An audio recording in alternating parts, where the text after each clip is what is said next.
OMG! Isang mahalagang gamit na tagpuan sa loob ng bahay ni Jacqueline Jose. Magugulat ka kung ano nga ba ito. Yan ang ating pag-uusapan dito lamang yan, sa Talk TV.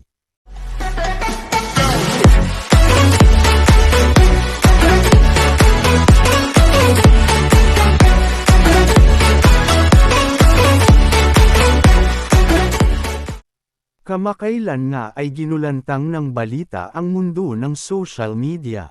Isang balitang nakakabigla. Ang veteran actress kasi na si Jacqueline Jose, ay pumanaw na sa edad na 50.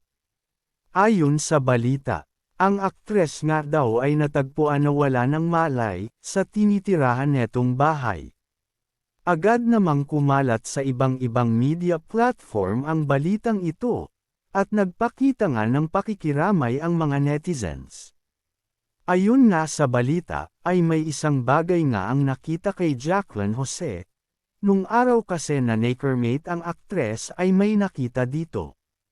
Isang green stone na nagpapahiwatig nga daw ng isang magandang puso, nagpapahiwatig din daw ito na isang mabuting tao ang meron nito, dahil ang gantong green stone ay rare nga di umano. Ngayon na ay tuloy-tuloy ang pagdagsa ng pakikiramay kay Jacqueline Jose.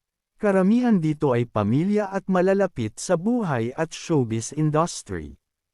Malungkot nga ngayon ang industriya ng showbiz dahil, sa pagpanaw ng aktres, nagbigay nga ng tribute para kay Jacqueline Jose ang ABS-CBN station at GMA Network para sa aktres.